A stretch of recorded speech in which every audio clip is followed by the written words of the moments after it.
ಎಲ್ಲರಿಗೂ ಅಡುಗೆ ಸಾಧನೆಗೆ ಸ್ವಾಗತ. ಇವತ್ತು ನಾನು ಉದ್ದಿನ ವಡೆನ ಗರ್ಗರಿಯಾಗಿ ಮಿಕ್ಸಿನಲ್ಲಿ ಹಿಟ್ಟನ್ನು ರುಬ್ಬಿ ಮಾಡೋದು ಹೇಗೆ ಅಂತ ತೋರಿಸ್ತಾ ಇದ್ದೀನಿ. ಹಾಗೆಯೇ ಕೆಲವರಿಗೆ ಉದ್ದಿನ ವಡೆ ಪರ್ಫೆಕ್ಟಾಗಿ ಶೇಪಾಗಿ ಬರಲ್ಲ ಅಂತ ಹೇಳ್ತಾರೆ. ಅಂಥವ್ರಿಗೊಂದೊಂದು ಬ್ಯೂಟಿಫುಲ್ ಐಡಿಯಾನ ನಾನು ವಿಡಿಯೋದಲ್ಲಿ ತೋರಿಸಿದ್ದೀನಿ, ನೋಡೋದನ್ನ ಮಿಸ್ ಮಾಡಬೇಡಿ. ಹಾಗೆ ನೀವು ಇನ್ನೂ ಅಡುಗೆ ಸಾಧನೆಗೆ ಸಬ್ಸ್ಕ್ರೈಬ್ ಆಗಿಲ್ಲ ಅಂದರೆ ದಯವಿಟ್ಟು ಈಗಲೇ ಸಬ್ಸ್ಕ್ರೈಬ್ ಆಗಿ, ಪಕ್ಕದ ಬೆಲ್ ಬಟನ್ ಕೂಡ ಟಚ್ ಮಾಡಿ. ಉದ್ದಿನ ವಡೆ ಮಾಡೋದಕ್ಕೆ ನಾನಿಲ್ಲಿ 1 ಕಪ್ಪಿನಷ್ಟು ಉದ್ದಿನ ಬೇಳೆ ತೊಗೊಂಡಿದ್ದೀನಿ. ಈ ಥರ ಉಂಡೆ ಉದ್ದಿನ ಬೇಳೆ ತೊಗೊಂಡ್ರೆ ಚೆನ್ನಾಗಿರುತ್ತೆ. ಸುಮಾರು 200 ಗ್ರಾಮಷ್ಟು ಉದ್ದಿನ ಬೇಳೆ ಇದೆ. ಇದನ್ನು ಚೆನ್ನಾಗಿ ತೊಳ್ಕೊಬೇಕಾಗುತ್ತೆ. 2 3 ಸತಿ ನೀರು ಕ್ಲಿಯರ್ ಬರೋವರೆಗೂ ತೊಳ್ಕೊಬೇಕಾಗುತ್ತೆ. ಮೇಲೆ ಸುಣ್ಣ ಬಳ್ದಿರ್ತಾರೆ, ಅದು ಹೋಗೋವರೆಗೆ ನಾವು ತೊಳ್ಕೊಬೇಕು. ಚೆನ್ನಾಗಿ ತೊಳೆದಷ್ಟು ಉದ್ದಿನ ವಡೆ ಚೆನ್ನಾಗಿ ಬರುತ್ತೆ. ಇದನ್ನು ನಾವು ಮಿನಿಮಮ್ 3 ಗಂಟೆ ನೆನೆಸಬೇಕಾಗುತ್ತೆ. ಓವರ್ ನೈಟ್ ನೆನೆಸಿದ್ರೂ ಪ್ರಾಬ್ಲಮ್ ಏನಿಲ್ಲ. ಈಗ ನೋಡಿ ಚೆನ್ನಾಗಿ ನೆಂದಿದೆ, 3 ಗಂಟೆ ನಾನು ನೆನೆಸಿದ್ದೀನಿ. ಚೆನ್ನಾಗಿ ಅರಳಿದೆ. ಉದ್ದಿನ ಬೇಳೆ ಚೆನ್ನಾಗಿದ್ರೆ ಈ ಥರ ಅರಳುತ್ತೆ. ಉದ್ದಿನ ಬೇಳೆ ಚೆನ್ನಾಗಿದ್ರೆ ಆಟೋಮೆಟಿಕ್ಕಾಗಿ ಉದ್ದಿನ ವಡೆ ಚೆನ್ನಾಗಿ ಬರುತ್ತೆ. ಆದಷ್ಟು ಈ ಥರ ಉಂಡೆ ಉದ್ದಿನ ಕಾಳನ್ನ ತೊಗೊಳ್ಳಿ. ಈಗ ನಾವು ಒಂದು ಟ್ರಿಕ್ ಮಾಡಬೇಕಾಗುತ್ತೆ. ಮಿಕ್ಸಿಲಾಗಿರೋದ್ರಿಂದ ಇದನ್ನ 1 ಗಂಟೆ ನಾವು ರೆಫ್ರಿಜರೇಟ್ ಮಾಡಬೇಕಾಗುತ್ತೆ. ನೀರು ಪ್ಲಸ್ ಉದ್ದಿನ ಬೇಳೆ 2 ನೆಂದಿರೋಂಥ ಉದ್ದಿನ ಬೇಳೆನ ಫ್ರಿಜ್ಜಲ್ಲಿ ಇಟ್ಬಿಟ್ಟು ತೆಗೆದಿಟ್ಟಿದ್ದೀನಿ. 1 ಗಂಟೆ ಫ್ರಿಜ್ಜಲ್ಲಿ ಇಟ್ಟಿದೆ. ಈಗ ಇದನ್ನು ಸೋಸಿಟ್ಕೋತಾ ಇದ್ದೀನಿ ನೋಡಿ. ಈಗ ಬೇಳೆನೂ ಸಹ ಕೋಲ್ಡ್ ಆಗಿದೆ, ಅದರ ನೀರು ಸಹ ತುಂಬ ತಣ್ಣಗಿದೆ ನೋಡಿ. ಇದೇನಕ್ಕೆ ಅಂದರೆ ನಾವು ಮಿಕ್ಸಿಲಿ ರುಬ್ಬೋದ್ರಿಂದ ಈ ಥರ ಮಾಡ್ಕೋಬೇಕಾಗುತ್ತೆ. ಮಿಕ್ಸಿ ಹೀಟ್ ಆಗುತ್ತೆ ಅಂತ. ಹಾಗಾಗಿ ಈಗ ಚೆನ್ನಾಗಿ ಸೋಸ್ಕೋಬೇಕು. ಒಂದು ತೊಟ್ಟು ಸಹ ನೀರು ಇರಬಾರ್ದು ಬೇಳೆನಲ್ಲಿ. ಆ ಥರ ಚೆನ್ನಾಗಿ ಸೋಸ್ಕೊಳ್ಳಿ. ಆ ನೀರಿನಲ್ಲೇ ನಾವು ಹಾಕ್ಕೊಂಡು ಇವತ್ತು ಉದ್ದಿನ ವಡೆನ ನಾವು ರುಬ್ಬೋದು. ಇಷ್ಟು ನೀರು ಬೇಕಾಗಲ್ಲ, 6 ರಿಂದ 8 ಟೇಬಲ್ ಸ್ಪೂನ್ ಆದರೆ ಸಾಕಾಗುತ್ತಷ್ಟೇ. ಈಗ ಮಿಕ್ಸಿ ಜಾರಿಗೆ ಸೋಸಿಟ್ಕೊಂಡಂತಹ ತಣ್ಣಗಿರೋಂಥ ಉದ್ದಿನ ಬೇಳೆನ ನಾನು ಹಾಕ್ತಾಯಿದ್ದೀನಿ ನೋಡಿ. ಈಗ ನೀರು ಹಾಕ್ತಾನೇ ಫಸ್ಟು ಅದನ್ನು ಚೆನ್ನಾಗಿ ಪುಡಿ ಮಾಡ್ಕೊಳ್ಳಿ. ಎಷ್ಟು ಪುಡಿ ಮಾಡೋಕ್ಕಾಗುತ್ತೋ ಅಷ್ಟು ಪುಡಿ ಮಾಡ್ಕೊಳ್ಳಿ. ವಿಪ್ ಬಟನ್ ಇದೆ ನೋಡಿ, ನಾವು ಹಿಂದೆ ಬಟನ್ ಹಾಕಿ ತಿರುಗಿಸ್ತಾ ಇದ್ದೀನಿ ನೋಡಿ. ಹಿಂದೆ ಬಟನ್ನು ಹಾಕ್ಕೊಂಡು ಚೆನ್ನಾಗಿ ಮಿಕ್ಸ್ ಮಾಡಿಕೊಂಡು ಇದು ಎಷ್ಟು ಪುಡಿ ಆಗುತ್ತೋ ನೀರು ಹಾಕ್ದೇನೆ ನಾವು ಇದನ್ನು ಫಸ್ಟು ಪುಡಿ ಮಾಡ್ಕೋಬೇಕಾಗುತ್ತೆ. ಈಗ ಉದ್ದಿನ ಬೇಳೆ ತಣ್ಣಗಿರೋದ್ರಿಂದ ಮಿಕ್ಸಿ ಜಾರು ಅಷ್ಟು ಬಿಸಿ ಆಗಲ್ಲ. ಹಾಗಾಗಿ ಇದನ್ನ ಫ್ರಿಜ್ಜಲ್ಲಿ ಇಡೋದು ತುಂಬಾ ಮುಖ್ಯ. ಈಗ ಈ ಸ್ಟೇಜಿಗೆ ಬಂದಮೇಲೆ ನಾನು ಇಲ್ಲಿ 2 ಟೇಬಲ್ ಸ್ಪೂನಷ್ಟು ನೀರನ್ನು ಸೇರಿಸ್ತಾ ಇದ್ದೀನಿ. ಯಾವ ನೀರು ಅಂತಂದರೆ ನಾವು ಅದೇ ನೆನೆಸಿಟ್ಟಿದ್ವಲ್ಲ ಕೋಲ್ಡ್ ವಾಟರ್, ಅದನ್ನು ಸೇರಿಸ್ತಾ ಇದ್ದೀನಿ.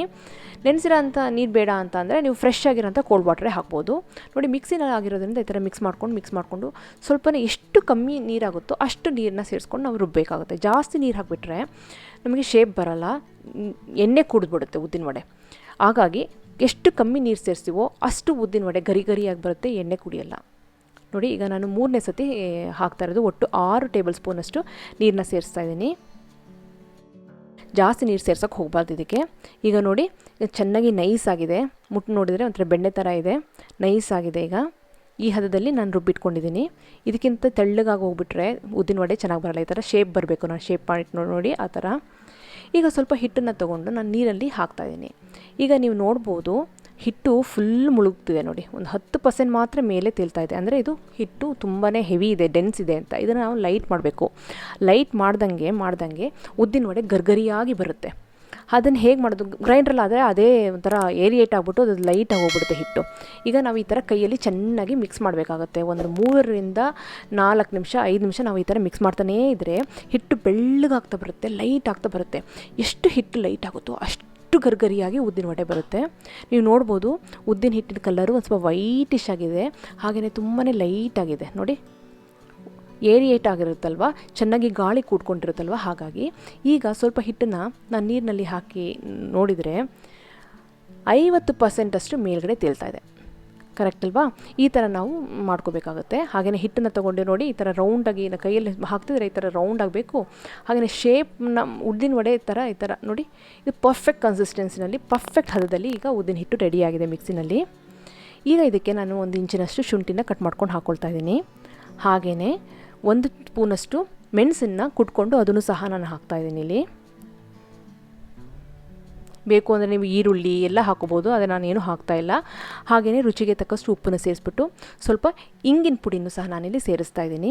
ಈರುಳ್ಳಿ, ಕರಿಬೇವಿನ ಸೊಪ್ಪು ಏನು ಬೇಕಾದರೂ ಹಾಕ್ಬೋದು. ಆದರೆ ನಾನು ಏನು ಹಾಕ್ತಾನೆ ಸಿಂಪಲ್ಲಾಗಿ ಉದ್ದಿನ ವಡೆ ಮಾಡ್ತಾಯಿದ್ದೀನಿ. ಈ ಥರ ಒಂಥರ ಡಿಫ್ರೆಂಟ್ ಆಗಿರುತ್ತೆ, ಸಿಂಪಲ್ಲಾಗಿದ್ದರೂ ತುಂಬಾ ಟೇಸ್ಟಿಯಾಗಿರುತ್ತೆ ಉದ್ದಿನ ವಡೆ ಈರುಳ್ಳಿ ಹಾಕ್ತೇನೆ. ಈಗ ಎಲ್ಲ ಚೆನ್ನಾಗಿ ಮಿಕ್ಸ್ ಮಾಡ್ಕೊಳ್ಳಿ. ಒಂದು ಸತಿ ಈ ಥರ ನಾವು ಉಪ್ಪು ಹಾಕಿ ಮಿಕ್ಸ್ ಮಾಡಿದ ಜಾಸ್ತಿ ಹೊತ್ತು ವೆಯ್ಟ್ ಮಾಡೋಕ್ಕೆ ಹೋಗ್ಬಾರ್ದು. ಯಾಕೆಂದರೆ ನೀರು ಬಿಟ್ಕೊಬಿಟ್ಟು ಹಿಟ್ಟು ತೆಳ್ಳಗಾಗಿ ಹೋಗ್ಬಿಡುತ್ತೆ. ಹಾಗಾಗಿ ರುಬ್ಬಿದ ತಕ್ಷಣ ಇದನ್ನು ನಾವು ಉದ್ದಿನ ವಡೆನ ರೆಡಿ ಮಾಡಬೇಕು. ಇಟ್ಟಂಗೆ ಹುಳಿ ಬಂದಂಗೆ ಹಿಟ್ಟು ಉದ್ದಿನ ವಡೆ ಮಾಡಿದಾಗ ಚೆನ್ನಾಗಿ ಎಣ್ಣೆ ಕುಡಿಯುತ್ತೆ. ಹಾಗಾಗಿ ರುಬ್ಬಿದ ತಕ್ಷಣ ನಾವು ಇದನ್ನು ಕರಿಬೇಕಾಗುತ್ತೆ. ಎಣ್ಣೆ ಇಲ್ಲಿ ಚೆನ್ನಾಗಿ ಕಾದಿದೆ. ಈಗ ಹಿಟ್ಟನ್ನು ತೊಗೋಬೇಕಾದಕ್ಕಿಂತ ಮುಂಚೆನೇ ನಾವು ಕೈಯನ್ನು ನೀರಲ್ಲಿ ಎದ್ಬಿಟ್ಟು ಒದ್ದೆ ಮಾಡಿಕೊಂಡು ಈ ಥರ ಹಿಟ್ಟು ತೊಗೊಂಡು ಹೆಬ್ಬೆಟ್ಟಲ್ಲಿ ತೂತ ಮಾಡಿಕೊಂಡು ಈ ಥರ ಎಣ್ಣೆಯಲ್ಲಿ ನಾವು ಬಿಡಬೇಕಾಗುತ್ತೆ. ಒಂದು ಸತಿ ಎಲ್ಲ ಹಿಟ್ಟನ್ನು ಉದ್ದಿನ ವಡೆ ಶೇಪಲ್ಲಿ ನಾವು ಬಿಟ್ಟಾದಮೇಲೆ ನಾವು ಫ್ಲೇಮನ್ನು ಮೀಡಿಯಮಲ್ಲಿ ಇಟ್ಕೊಂಡು ಈ ಉದ್ದಿನ ವಡೆನ ಬೇಯಿಸ್ಕೋಬೇಕಾಗುತ್ತೆ. ನೋಡಿ ಈ ರೀತಿ ಪ್ರತಿ ಸತಿನೂ ಕೈಯನ್ನು ನೀರಲ್ಲಿ ಈ ಥರ ಹಚ್ಕೊಂಡು ಆಮೇಲೆ ಹಿಟ್ಟನ್ನು ತೊಗೋಬೇಕಾಗುತ್ತೆ. ಆಗಲೇ ನಮಗೆ ಕರೆಕ್ಟಾಗಿ ಶೇಪ್ ಹಾಕೋಕ್ಕಾಗೋದು. ಹಾಗೆಯೇ ಕೈಯಿಂದ ಡೈರೆಕ್ಟಾಗಿ ಎಣ್ಣೆ ಒಳಗಡೆ ಬಿದ್ದುಬಿಡುತ್ತೆ. ಹಾಕೋಕ್ಕಿಂತ ಮುಂಚೆ ಸ್ವಲ್ಪ ಜೋಪಾನ, ಸ್ವಲ್ಪ ಪ್ರಾಕ್ಟೀಸ್ ಇದ್ದರೆ ಈ ಥರ ಹಾಕ್ಬೋದು. ಇಲ್ಲಾಂದರೆ ಎಣ್ಣೆ ಬಿಸಿಯಾಗಿರೋದ್ರಿಂದ ಸ್ವಲ್ಪ ಕೈ ನೋಡಿಕೊಂಡು ಈ ಥರ ಹಾಕಿ. ಈ ಥರ ಹಾಕಿ ಬರಲಿಲ್ಲ ಅಂದರೆ ನಾನು ನೆಕ್ಸ್ಟ್ ವೀಡಿಯೋದಲ್ಲಿ ಒಂದು ಒಳ್ಳೆ ಐಡಿಯಾ ತೋರಿಸ್ತೀನಿ ಮುಂದೆ, ಸ್ಪೂನನ್ನು ಉಪಯೋಗಿಸಿ ಹೇಗೆ ಹಾಕೋದು ಅಂತ. ನೋಡಿ ಮೀಡಿಯಮ್ ಫ್ಲೇಮಲ್ಲಿ ಒಳ್ಳೆ ಗೋಲ್ಡನ್ ಬ್ರೌನ್ ಬರೋವರೆಗೆ ನಾವು ಈ ಥರ ಉದ್ದಿನ ವಡೆನ ಬೇಯಿಸ್ಕೋಬೇಕಾಗುತ್ತೆ. ಚೆನ್ನಾಗಿ ಉದ್ದಿನ ವಡೆ ಗರ್ಗರಿಯಾಗಿ ಉದ್ದಿನ ವಡೆ ಹೇಗಿರಬೇಕು ಅಂದರೆ ಹೊರಗಡೆ ಗರ್ಗರಿಯಾಗಿರಬೇಕು, ಒಳಗಡೆ ಸಾಫ್ಟಾಗಿ ಲೈಟಾಗಿರಬೇಕು. ಆಗ ಪರ್ಫೆಕ್ಟಾಗಿರುತ್ತೆ ಉದ್ದಿನ ವಡೆ, ತಿನ್ನೋದಕ್ಕೂ ತುಂಬಾ ಚೆನ್ನಾಗಿರುತ್ತೆ. ನೋಡಿ ಮುಟ್ಟಿದರೆ ಉದ್ದಿನ ವಡೆನ ಮುಟ್ಟಿದರೆ ಗರ್ಗರಿಯಾಗಿರಬೇಕು, ಹೊರಗಡೆ ಒಳಗಡೆ ಹಾಗೆ ಸ್ಪಾಂಜ್ ಹತ್ತಿ ಥರ ಇದ್ದರೆ ಪರ್ಫೆಕ್ಟ್ ಉದ್ದಿನ ವಡೆ ಅಂತ ಹೇಳ್ತಾರೆ. ಆ ಥರ ನಿಮಗೆ ಡೈರೆಕ್ಟಾಗಿ ಹಾಕಿ ಬರಲಿಲ್ಲ ಅಂದರೆ ನೋಡಿ ಈ ಥರ ಸ್ಪೂನ್ ತೊಗೊಳ್ಳಿ. ಅದಕ್ಕೆ ಫಸ್ಟು ನೀರನ್ನು ಹಾಕ್ಕೊಂಡು ಚೆನ್ನಾಗಿ ಒದ್ದೆ ಮಾಡ್ಕೊಳ್ಳಿ. ತುಂಬಾ ಮುಖ್ಯ, ನೀರು ಹಾಕ್ಕೊಳ್ಳಿಲ್ಲ ಅಂದರೆ ಅದು ಎಣ್ಣೆ ಒಳಗಡೆ ಬಿಡಲ್ಲ. ಹಾಗೆ ನೀರು ಹಾಕ್ಕೊಂಡು ಆಮೇಲೆ ನಿಮ್ಗೆ ಎಷ್ಟು ಸೈಜಲ್ಲಿ ಉದ್ದಿನ ವಡೆ ಬೇಕೋ ಅಷ್ಟು ಹಿಟ್ಟನ್ನು ತೊಗೊಂಡು ಸ್ಪೂನ್ ಹಿಂದೆ ಹಾಕ್ಕೊಂಡು ಈ ಥರ ಶೇಪ್ ಕೊಟ್ಕೊಳ್ಳಿ. ತುಂಬ ಈಸಿಯಾಗಿ ಮಾಡ್ಬೋದು. ಈ ಥರ ತೂತ ಸ್ಪೂನೇ ಬೇಕು ಅಂತ ಏನಿಲ್ಲ, ಯಾವ ಸ್ಪೂನ್ ಬೇಕಾದ್ರೂ ತೊಗೋಬಹುದು. ತೊಗೊಂಡು ಈ ಥರ ಶೇಪ್ ಮಾಡ್ಕೊಳ್ಳಿ. ಶೇಪ್ ಮಾಡಿಕೊಂಡು ಕಾದಿರೋಂತಹ ಎಣ್ಣೆಗೆ ಕ್ಲೀನಾಗಿ ಶೇಪ್ ಕೊಡ್ಬೋದು. ಯಾವ ಥರ ಶೇಪ್ ಬೇಕಾದ್ರೂ ಕೊಡ್ಬೋದು. ಜಾಸ್ತಿ ತೂತ ಬೇಕು ಅಂದರೆ 10 ಥರ ಕೊಡ್ಬೋದು. ಉಲ್ಟಾ ಹಾಕಿ ಅದು ನೀರು ಹಾಕಿ ನಾವು ಅದ್ರ ಮೇಲೆ ಹಿಟ್ಟು ಹಾಕಿರೋದ್ರಿಂದ ಅದು ಟಪಕ್ಕಂತ ಎಣ್ಣೆ ಒಳಗಡೆ ಬಿದ್ದುಬಿಡುತ್ತೆ. ಸೂಪರಾಗಿರೋ ಶೇಪ್ ಬರುತ್ತೆ, ಕ್ಲೀನಾಗಿರುತ್ತೆ. ಸ್ಪೂನು ಸಹ ಹಾಕಿದ್ಮೇಲೆ ಪ್ರತಿಯೊಂದು ಉದ್ದಿನ ವಡೆಗೂ ಈ ಥರ ನೀರಿನಲ್ಲಿ ನಾವು ಒದ್ದೆ ಮಾಡ್ಕೋಬೇಕಾಗುತ್ತೆ. ನೀರಿನಲ್ಲಿ ಒದ್ದೆ ಮಾಡ್ಕೊಳ್ಳಿಲ್ಲ ಅಂದರೆ ಉದ್ದಿನ ವಡೆ ಎಣ್ಣೆನಲ್ಲಿ ಬೀಳಲ್ಲ, ಅದು ತುಂಬಾ ಮುಖ್ಯ. ನೋಡಿ ಎಷ್ಟು ಚೆನ್ನಾಗಿ ಬರುತ್ತೆ ಅಂತಂದರೆ ಕೈಯಲ್ಲಿ ಹಾಕಿರೋದ್ರಿಂದನೂ ಸೂಪರಾಗಿ ಶೇಪ್ ಬರುತ್ತೆ. ನೋಡಿ ನಾನು ಸ್ಪೂನ್ ಉಪಯೋಗಿಸಿ ಹಾಕಿರೋಂತಹ ಉದ್ದಿನ ವಡೆ ಇದು ಎಷ್ಟು ಪರ್ಫೆಕ್ಟಾಗಿ ರೌಂಡಾಗಿ ಬಂದೆ, ಈವನ್ ಆಗಿ ಬಂದೆ. ಇದನ್ನು ಸಹ ಮೀಡಿಯಮ್ ಫ್ಲೇಮ್ನಲ್ಲಿ ಗೋಲ್ಡನ್ ಬ್ರೌನ್ ಬರೋವರೆಗೂ ನಾವು ಬೇಯಿಸ್ಕೋಬೇಕಾಗುತ್ತೆ. ಉದ್ದಿನ ವಡೆ ಬೇಗ ಬೆಂದ್ಬಿಡುತ್ತೆ, ಮಾಮೂಲಿ ಕಡಲೆಬೇಳೆ ವಡೆ ಥರ ಅಲ್ಲ.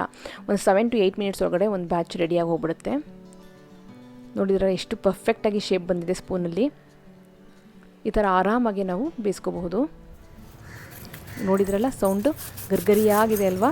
ಹೊರಗಡೆ ಗರ್ಗರಿ ಇರಬೇಕು, ಒಳಗಡೆ ಕಟ್ ಮಾಡಿ ನೋಡಿದರೆ ಹತ್ತಿ ಥರ ಸಾಫ್ಟಾಗಿರಬೇಕು. ಎಣ್ಣೆನೂ ಸಹ ಜಾಸ್ತಿ ಕುಡಿಯಲ್ಲ. ಈ ಥರ ಹದವಾಗಿ ನಾವು ಹಿಟ್ಟನ್ನು ರೆಡಿ ಮಾಡಿಕೊಂಡ್ರೆ ಸೂಪರಾಗಿರೋಂಥ ಟೇಸ್ಟಿಯಾಗಿರೋಂಥ ಉದ್ದಿನ ವಡೆ ನಾವು ಮನೆಯಲ್ಲಿ ಈಸಿಯಾಗಿ ಮಾಡಬಹುದು.